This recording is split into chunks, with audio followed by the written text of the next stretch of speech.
Fala pessoal, tudo bem? Sejam bem-vindos ao programa Simplificando. Meu nome é Guilherme Vieira e como vocês bem sabem, a gente vai pegar um tema complicado e simplificar ele o máximo aqui para vocês. O tema de hoje é um tema super atual. A gente vai falar de democracia. Vocês lembram que no dia 8 de janeiro de 2023 nós tivemos aqueles atos antidemocráticos em Brasília, em que invadiram o Congresso Nacional, invadiram o Supremo, invadiram outros prédios públicos e destruíram diversos bens públicos. No tema de hoje, a gente vai abordar essas questões. Você sabe o que é uma democracia? Vocês sabem qual é a importância de uma democracia? O que a gente ganha vivendo em um regime democrático? Será que no Brasil existe o poder moderador? Do artigo 142 da Constituição? Será que se existir esse poder moderador, será que seriam as Forças Armadas esse poder moderador? O tema de hoje está imperdível e muito atual. Eu vou simplificar ao máximo para você. Esse é um tema de fato complicado, mas a gente vai simplificar ao máximo para que você possa entender e possa visualizar isso no seu dia a dia, no caso concreto, numa discussão com a família, com os amigos, em uma reportagem de jornal, para que você entenda o que é a democracia, qual a importância da democracia, para que você possa também entender o seu papel dentro da democracia. Não perca após a vinheta.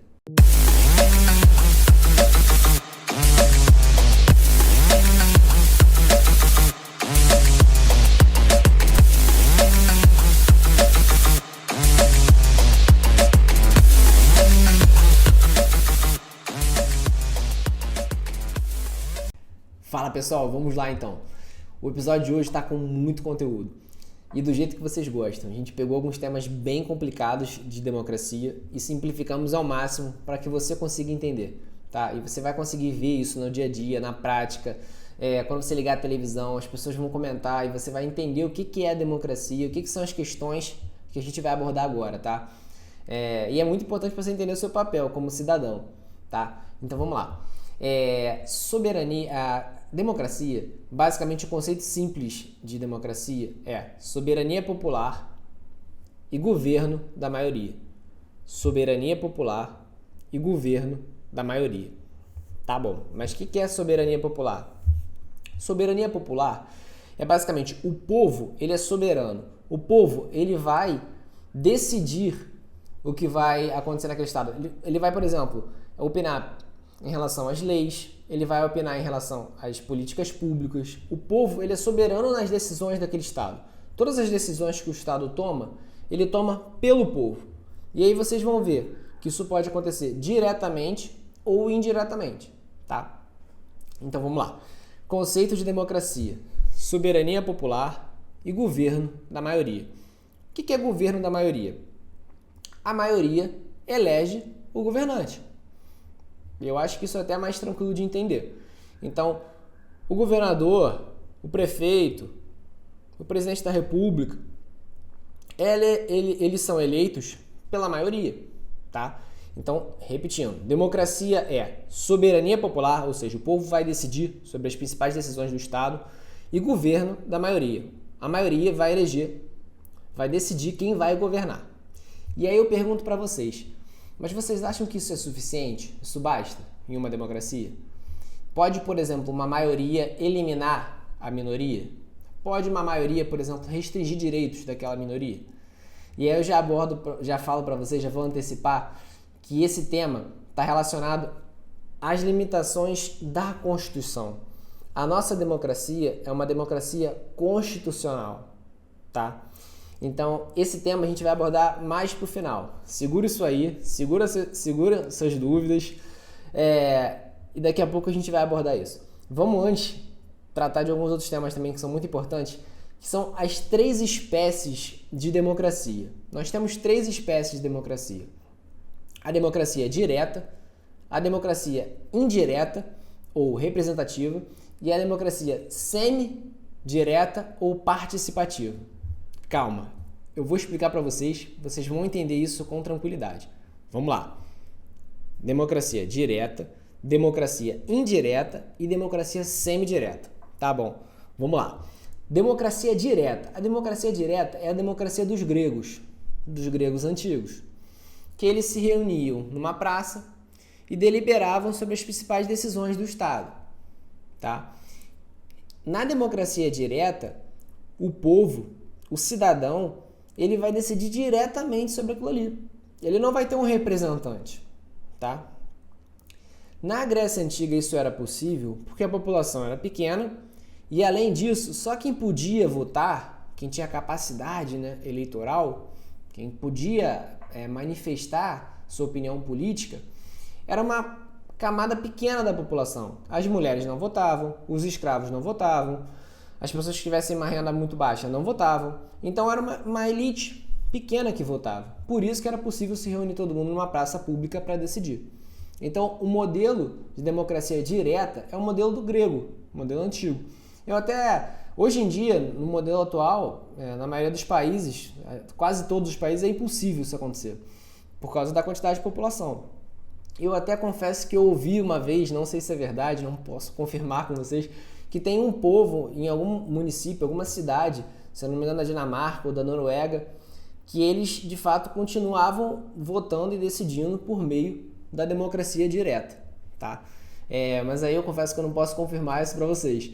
Mas, de modo geral, hoje em dia isso é inviável para a maioria dos países. Imagina, por exemplo, o Brasil com 200 milhões de habitantes, todo mundo indo para a rua para decidir. Não tem nem como, né?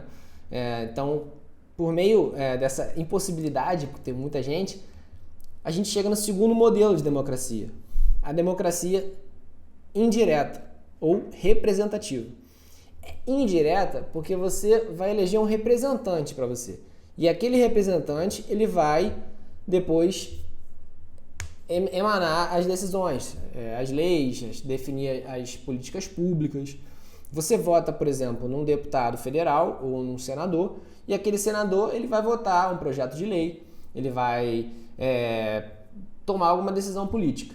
Não é você que toma a decisão política, é alguém que você elege. Né? O prefeito, o governador, o presidente da república, ele vai decidir a política pública. Não é você que vai decidir. Você vota em alguém que diz que vai fazer alguma coisa por você. Né? Isso às vezes não acontece. Exatamente porque não é você que vai decidir a política pública, é o seu representante. Essa é a ideia da democracia indireta, também chamada de democracia representativa. E aí você tem o terceiro modelo, que é a democracia semi-direta, ou também chamada democracia participativa. Esse é o nosso modelo. Então, se você esqueceu as outras, foca nesse. Esse é o nosso modelo. Democracia participativa, ou semi-direta, é porque você vai eleger um representante, então ela vai ser um modelo misto dos outros dois que vieram. Você vai ter um representante, mas também haverá instrumentos de participação direta. Exemplos, plebiscito, o referendo, a iniciativa popular para a lei, por exemplo. Então você tem tanto instrumentos da democracia indireta, que é a eleição, por exemplo, de um representante, como elementos da democracia direta. Tá? Então esse é o modelo que a gente vive hoje. É uma democracia semi-direta, ou também chamada de participativa.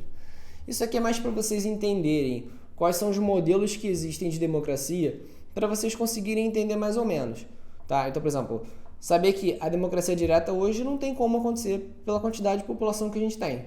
Não tem nenhum espaço físico para a gente reunir 200 milhões de brasileiros. Né? Vai reunir todas as regiões do Brasil, não é inviável, não tem como. Tá? Então vamos lá, vamos à questão que eu sei que vocês querem saber, que eu recebo mensagem direto das pessoas perguntando. Poder moderador. Nós temos um poder moderador no Brasil? E se sim, se nós tivermos um poder moderador no Brasil, o poder moderador são as Forças Armadas? As Forças Armadas exercem esse poder moderador?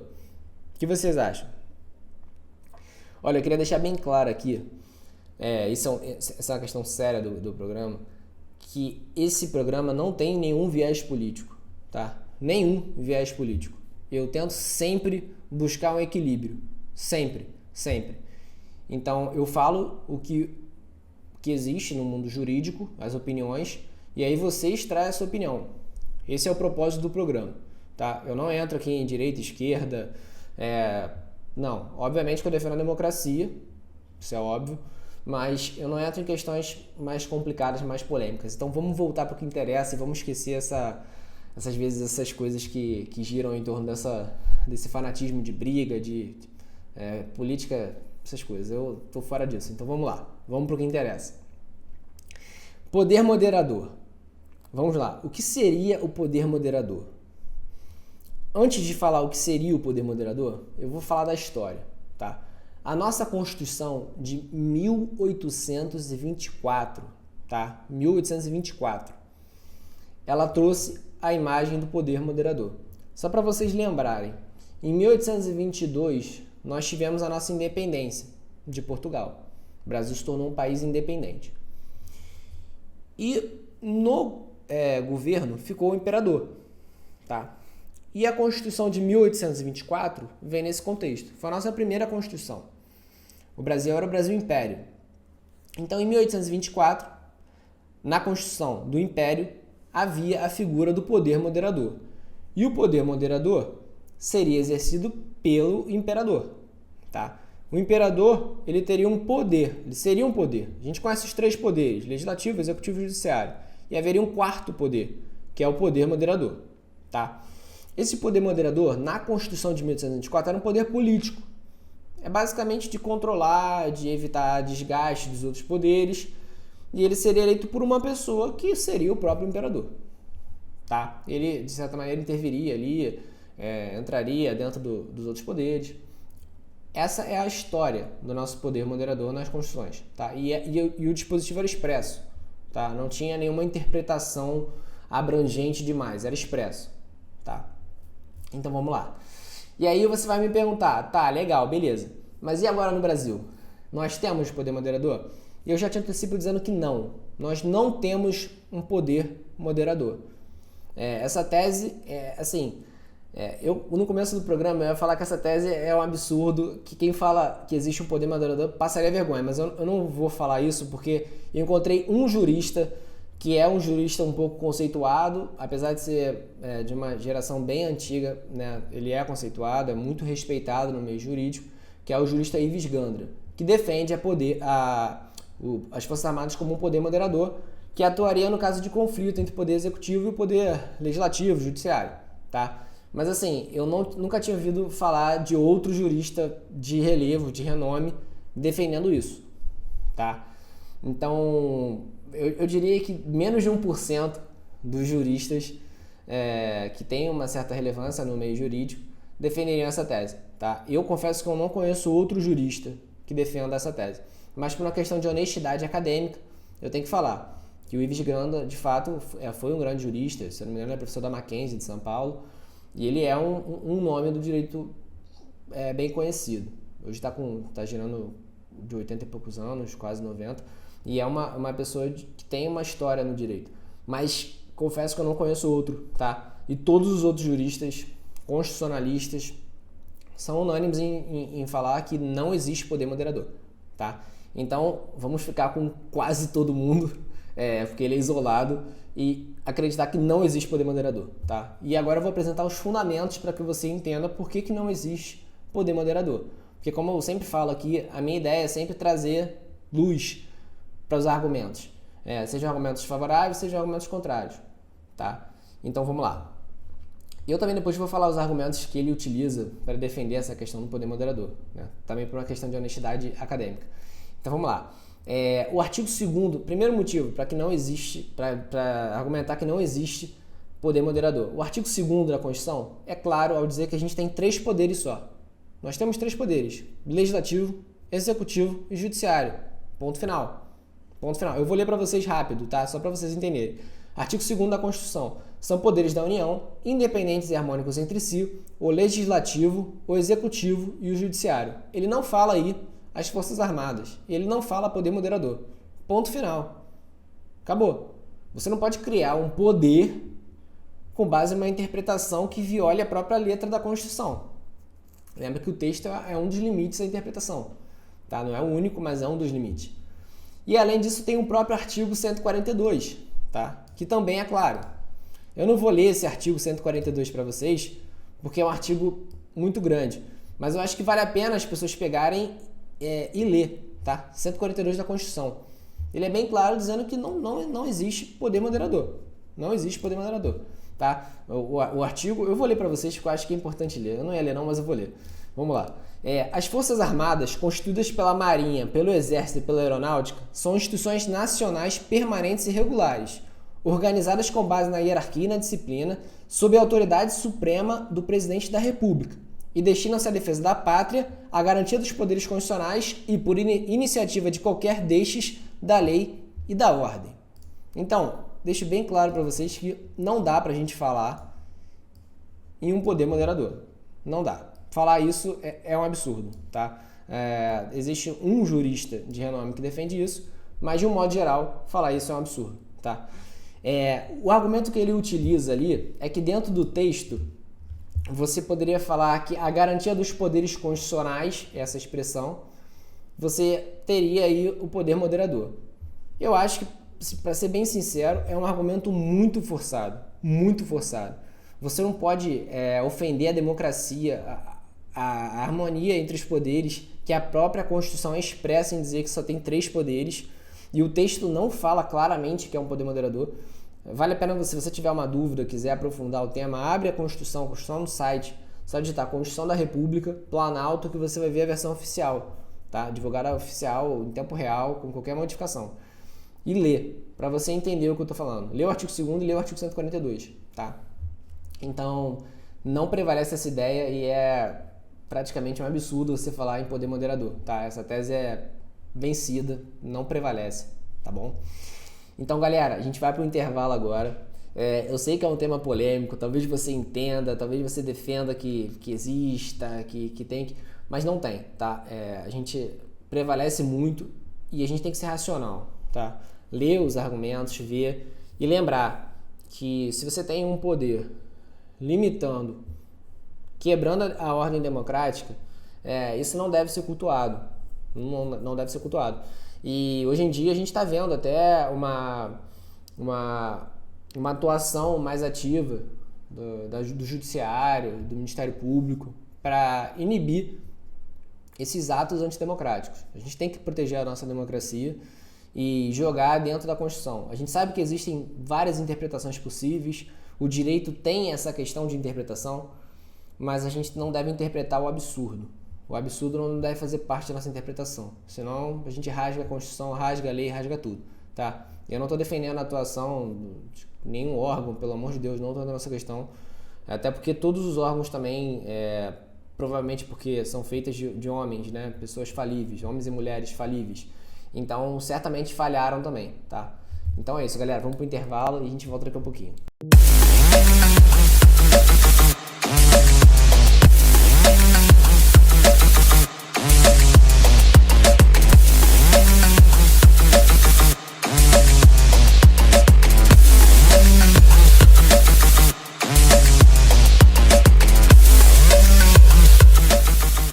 Voltando, pessoal, vamos agora para a última parte do nosso episódio. A gente já passou desse tema polêmico do poder moderador, que envolve algumas questões, algumas paixões. Vamos agora a outra parte também que eu acho que é muito importante, é a parte final do episódio. Pessoal, a gente vive em uma democracia deliberativa. É um conceito mais moderno que significa basicamente que é uma democracia em que as pessoas deliberam, há uma participação popular nas decisões do nosso governo, né, do Estado brasileiro. Então, democracia deliberativa, de uma maneira simples, é isso. Nós, povo, integrante, população, cidadão, né, que tem o poder de votar, ele participa das decisões daquele Estado. Tá? Só uma ideia simples, para a gente não perder muito tempo aí, porque tem outras coisas bem interessantes. Eu queria agora dar um exemplo para vocês de uma situação. E aí a gente entra na parte mais importante do episódio e a parte, na minha opinião, mais interessante. Vou dar um exemplo aqui. Eu sou tricolor, eu torço pro Fluminense. Aqui, vou até mostrar minha caneca oficial. O Fluminense não patrocina o programa, mas se ele quiser me mandar uma camisa, eu tô aceitando, tá, pessoal? Tô aceitando a camisa do Fluminense. Mas vamos lá. Vamos dizer, a gente sabe que existe uma rivalidade muito grande no Rio de Janeiro entre Fluminense e Flamengo. Fla-Flu, famoso Fla-Flu, maior clássico da história do futebol brasileiro. E vamos dizer que os anti-flamenguistas, todos os torcedores que torcem contra o Flamengo, das outras torcidas, e vamos incluir o Brasil inteiro, as torcidas de São Paulo, Corinthians, São Paulo, Palmeiras, torcidas do Sul, pessoal que não gosta do Flamengo, vamos decidir agora, e aí você junta dois grupos, vamos lá. Os anti-flamenguistas e os flamenguistas. Os anti-flamenguistas, eles estão em maior número. E aí eles decidem eliminar os flamenguistas. Ou então simplesmente falar assim, vamos fazer o seguinte, vamos cortar o voto dessa galera. Essa galera agora não vota. Essa galera aí não vai ter mais direito de propriedade. Essa galera agora não vai mais ter representante. Acabou. Vocês acham que isso é possível na nossa democracia? Eu já antecipo para vocês uma resposta que é óbvia. Não, isso não é possível. Por que isso não é possível? Isso não é possível porque a nossa democracia, o contexto de democracia, tem que ser lido junto com o contexto da Constituição, tá? Então, não adianta só ser... Vocês lembram o conceito de Constituição que eu falei no primeiro bloco? Soberania popular e governo da maioria. Mas isso só não basta para nós hoje, para a gente hoje. Para a nossa Constituição e para a nossa democracia, não basta que seja só soberania popular e governo da maioria. Você tem que ter, por exemplo, uma participação popular, você tem que ter um respeito às minorias, você tem que ter as garantias, né, e os direitos individuais preservados, inclusive daquelas minorias que votaram, que perderam as eleições, tá? Então vamos lá. A democracia constitucional, a Constituição, de um modo simples, até porque o nome do programa é simplificando, né? Eu sempre falo. De um modo simples, a Constituição ela tem que limitar o poder do Estado e garantir direitos para todos, seja a maioria, seja a minoria. Essa é a parte mais importante. Então a Constituição ela tem que limitar o poder e garantir os direitos, seja para quem votou e ganhou, seja para quem votou e perdeu. Então vamos dar um exemplo dentro desse contexto dessas eleições que aconteceram agora. O presidente da República, o Poder Judiciário, o Poder Legislativo, todo o Estado brasileiro, e obviamente o direito, né, as leis e a Constituição, elas são para todos, para quem venceu e para quem não venceu, para os eleitores do Bolsonaro e para os eleitores do Lula. Então, a gente tem que lembrar isso. Isso é muito importante, porque às vezes as pessoas pensam que por meio dessa ideia básica e simplista demais da democracia, você pode, por exemplo, não, a maioria aqui, vamos tomar o poder porque é a soberania do povo. O povo tem a soberania, vamos invadir e acabar com o judiciário. Mas isso não é democracia? Isso é uma visão simplista da democracia e não se enquadra na nossa democracia. A nossa democracia é uma democracia constitucional. Então não basta você ter a maioria, soberania popular e governo da maioria, e eliminar o direito do próximo, eliminar o direito das minorias. O respeito às regras do jogo é fundamental para a nossa democracia. Essa expressão, se eu não me engano, é do Luiz Roberto Barroso, respeito às regras do jogo, ou pelo menos eu já ouvi ele falando no Supremo. Então a ideia é você respeitar aquele jogo constitucional. E o que é o jogo constitucional? São as regras da Constituição. São as regras sobre as eleições, são as regras que estão lá no nosso texto maior, nossa Constituição, tá? Então isso é muito importante a gente entender, que o respeito às minorias, ele é essencial. Ele é essencial por que ele é essencial? A gente tem que lembrar que o processo de mudança dentro de uma sociedade, na maioria das vezes, ele surge dentro das minorias. E eu vou te dar um exemplo. O voto feminino. Hoje em dia é pacífico que as mulheres têm o direito de votar. Eu acho que nenhum louco ia ser capaz de falar que não, acha que mulher não deve votar.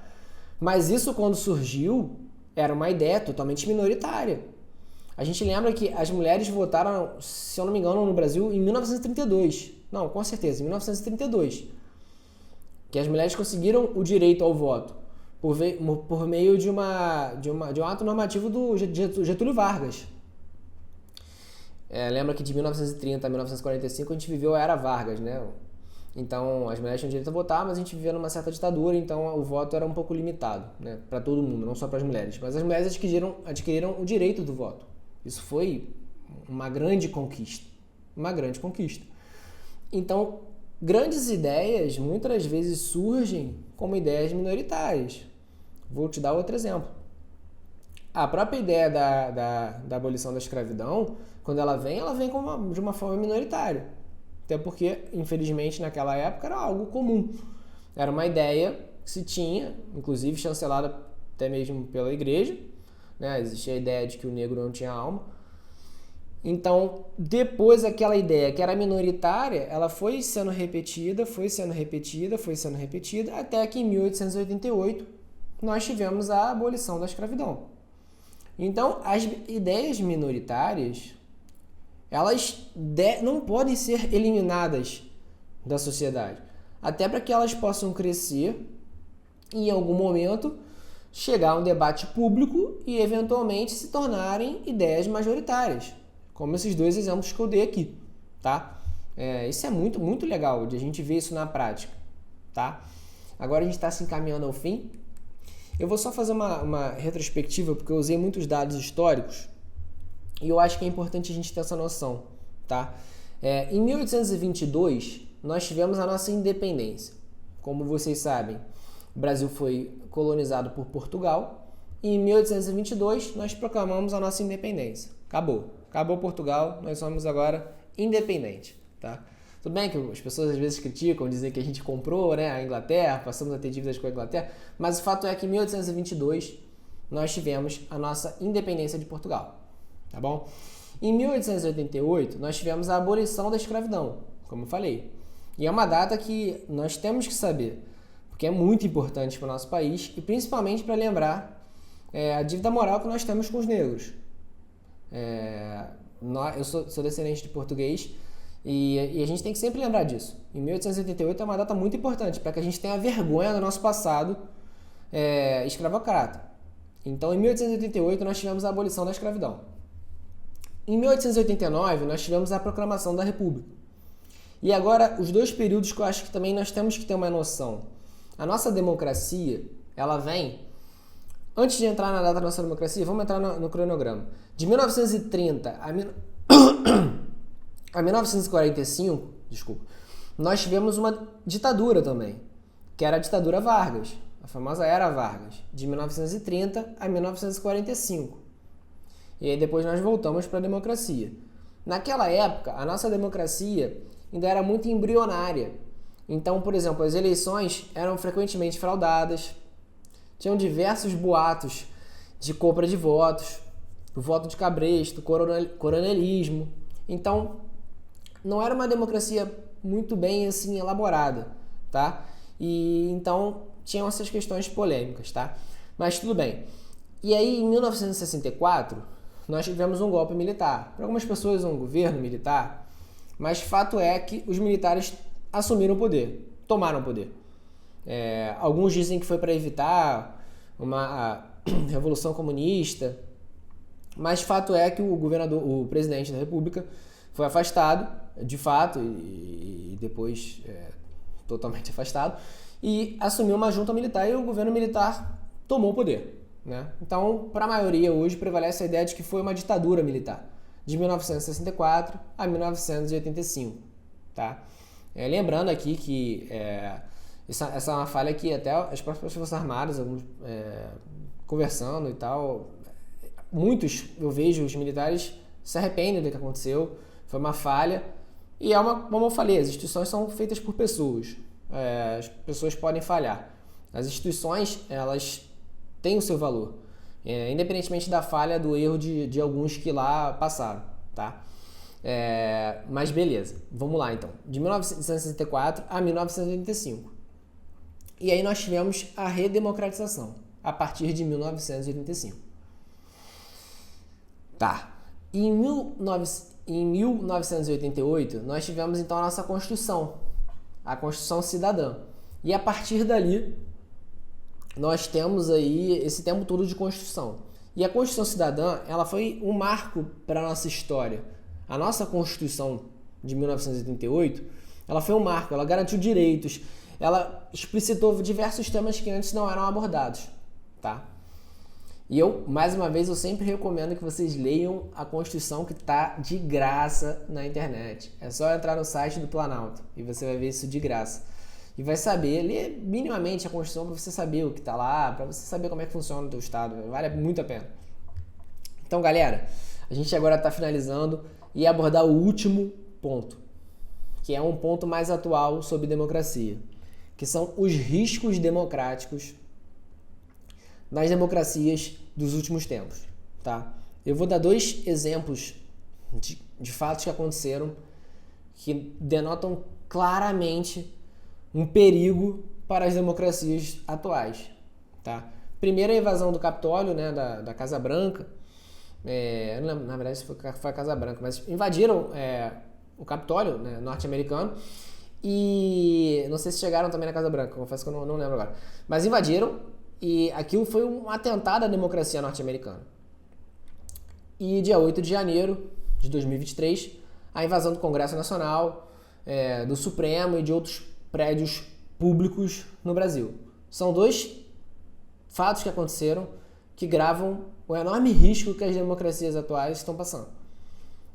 O que demonstra a relevância do nosso episódio, tá? Para que você entenda como esse tema é atual e como esse tema é importante para você. Talvez, se tivesse tido um golpe de Estado no dia 8 de janeiro, eu não estaria com coragem para falar sobre esse episódio. Certamente eu ia preferir ficar calado e falar sobre futebol, falar sobre o tema. Então, até porque em uma democracia você pode falar de modo geral, né? Existem limites à liberdade de expressão, isso está inclusive no nosso primeiro episódio, mas em uma ditadura definitivamente não tem liberdade de expressão. Eu vejo algumas pessoas que criticam o ativismo judicial, o Supremo limitando a liberdade de expressão. De fato, às vezes eu acho que o Supremo comete falhas, como todos cometem, como eu sempre falo, as instituições são feitas por pessoas e as pessoas falham. Mas o que eu acho mais complicado são as pessoas que criticam esse ativismo judicial para limitar a liberdade de expressão, são pessoas que às vezes defendem a ditadura militar. E deixando bem claro que em uma ditadura militar não existe liberdade de expressão. Não existe liberdade de expressão. Numa ditadura militar, se você fizer uma crítica ao regime, provavelmente você vai ter problemas graves. Talvez suma, talvez pratique um autossuicídio. Então, assim, existem algumas coisas, né, que são importantes que a gente pense aí na hora de defender a democracia ou a ditadura, tá? Na verdade, autossuicídio não, é praticar uma expressão que falava quando outra pessoa suicidava o outro. Acho que é isso, é suicidar o outro. Autossuicídio não, porque obviamente suicídio já é de si próprio. Mas o que eu tô querendo dizer para vocês é que a democracia, ela é muito importante. E para fechar o ponto, pra gente não perder aqui o foco, o risco das democracias atuais, esses 2 exemplos que eu dei, eles, por exemplo, estão presentes também nas fake news. Tá? Então, descobriu-se que recentemente, isso também está no primeiro episódio, tá? Liberdade de expressão e fake news. Descobriu-se também que as fake news eram usadas de uma maneira profissional para que você conseguisse influenciar as pessoas. E dentro dessa influência que seria feito para essas pessoas, essa manipulação das massas, feito por profissionais, feito em massa mesmo, a produção em massa, muitas das vezes visava, por exemplo, ao fim da democracia, tá? A quebra de instituições, a invasão, por exemplo, de órgãos públicos, do poder legislativo, do executivo, do judiciário, ameaça pessoal de ministros. Então, descobriu-se que as fake news estavam sendo um instrumento para ofender a democracia, tá? Então é muito importante a gente entender esse contexto. Nosso tempo está acabando. E além disso também existem, só para fechar, e além disso também existem o surgimento de grupos radicais, de ultradireita ou de ultraesquerda, seja lá o que for, mas grupos radicais que muitas das vezes defendem publicamente até o fim da democracia, tá? Que ditaduras militares aconteçam. A gente viu lá pessoas com cartaz, Forças Armadas, fechem o Supremo, Forças Armadas, decretem a intervenção federal, Forças Armadas, exerçam o poder moderador. Isso aí são exemplos de atitudes antidemocráticas, tá? Inclusive, se você está assistindo isso agora, preste bastante atenção, porque se você defender isso publicamente, você pode estar praticando um crime.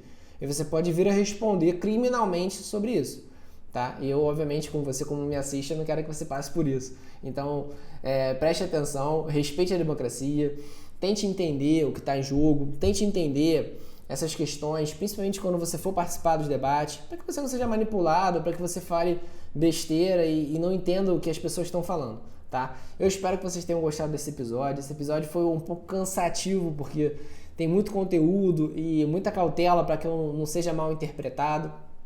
Se pareceu que eu estava defendendo algum ponto político aqui, não é essa a minha opinião. Eu tentei ser o mais preciso possível e eu espero que vocês tenham gostado. Estou muito feliz com o retorno, com o feedback que as pessoas estão me dando. E é isso, galera. Fique com Deus. Um grande abraço.